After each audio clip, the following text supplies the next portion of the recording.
নমস্কার বন্ধুরা, education and educare YouTube চ্যানেলে তোমাদের সকলকে স্বাগত। আমি সুমিতা। আমি আমার ইউটিউব চ্যানেলটিতে এডুকেশন বিষয়টি নিয়ে ক্লাস করাই। তোমরা যারা আমার চ্যানেলে নতুন তারা আমার চ্যানেলটি অবশ্যই সাবস্ক্রাইব করবে। আজকের ভিডিওটিতে আমরা ক্যালকাটা ইউনিভার্সিটির এডুকেশন অনার্সের 6th সেমিস্টারে সিসি 13 সাইকোলজি অফ অ্যাডজাস্টমেন্ট বা সঙ্গতিবিধানের মনোবিজ্ঞান এই কোর্স থেকে কিছু ইম্পর্টেন্ট কোয়েশ্চেন নিয়ে আলোচনা করব, যেগুলো তোমাদের ফাইনাল এক্সামের জন্য খুবই গুরুত্বপূর্ণ। তোমাদের 6th সেমিস্টারে যে ফাইনাল এক্সাম হবে 2024-এর, সেই এক্সামের জন্য যে সমস্ত প্রশ্নগুলো এই কোর্স থেকে গুরুত্বপূর্ণ সেই কোয়েশ্চেনগুলো আজকের ভিডিওটিতে আমি তোমাদের বলে দেব। চলো এবার কোয়েশ্চেনগুলো আমরা দেখে নিই। 10 মার্কসের জন্য যে সমস্ত প্রশ্নগুলো তোমাদের সাইকোলজি অফ অ্যাডজাস্টমেন্ট এই কোর্স থেকে গুরুত্বপূর্ণ, যে কোয়েশ্চেনগুলো তোমরা সাজেশন হিসাবে রেডি করবে তোমাদের ফাইনাল এক্সামের জন্য, সেগুলো হলো: সঙ্গতিবিধান বলতে কী বোঝো? উত্তম সঙ্গতিবিধানের শর্তগুলি আলোচনা করো।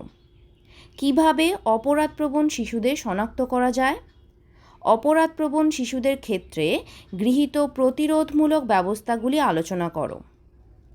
দ্রব্যের অপব্যবহারের বিশৃঙ্খলা বলতে কী বোঝো? এর কারণ এবং ফলাফলগুলি ব্যাখ্যা করো। সিজোফ্রেনিয়া আক্রান্ত রোগীদের কিভাবে চেনা যায়? সিজোফ্রেনিয়ার কারণ ও চিকিৎসা পদ্ধতিগুলি লেখো। বিষণ্ণতা কী? বিষণ্ণতার লক্ষণ ও কারণগুলি লেখো। ব্যক্তিত্বজনিত বিশৃঙ্খলা বলতে কী বোঝো? এর কারণ ও চিকিৎসা পদ্ধতি বর্ণনা করো। পীড়ন কী? বিভিন্ন প্রকার ব্যক্তিগত ও পরিবেশগত পীড়ন সম্পর্কে আলোচনা করো। পরিবেশগত পীড়ন কাকে বলে?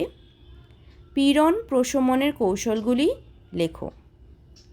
প্রজ্ঞামূলক এবং আচরণমূলক চিকিৎসার সংক্ষিপ্ত ধারণা দাও।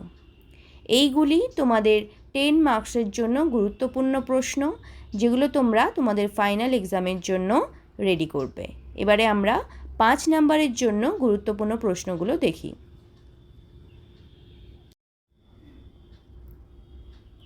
5 মার্কসের জন্য যে সমস্ত প্রশ্নগুলো গুরুত্বপূর্ণ সেগুলো হলো: অপসঙ্গতির ধারণা দাও। অপসঙ্গতির যে কোনো 5টি কারণ লেখো।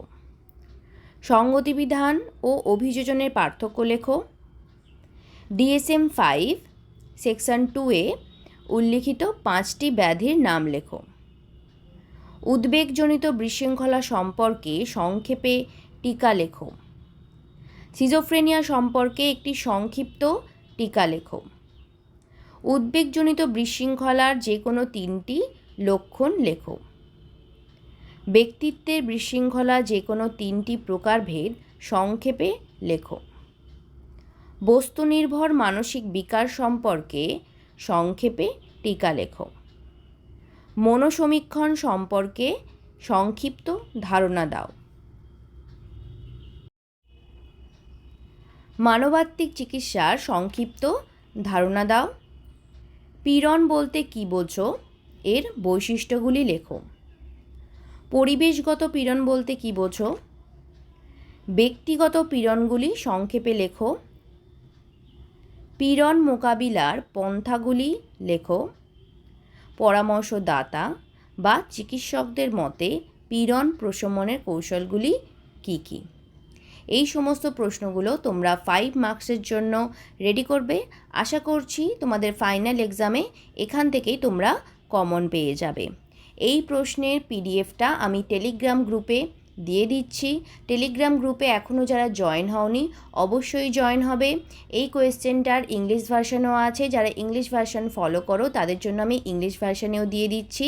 ইংলিশ ভার্সান, বেঙ্গলি ভার্সান দুটো কোয়েশ্চেনের পিডিএফই আমি টেলিগ্রাম গ্রুপে দিয়ে দিচ্ছি। এডুকেশন এডুকেয়ারে যে টেলিগ্রাম গ্রুপ আছে তার লিঙ্ক এই ভিডিও ডেসক্রিপশন বক্সে দেওয়া আছে। সেখান থেকে তোমরা টেলিগ্রাম গ্রুপে জয়েন হয়ে এই ভিডিওর এই কোয়েশ্চেনের পিডিএফটা তোমরা কালেক্ট করে নিতে পারো।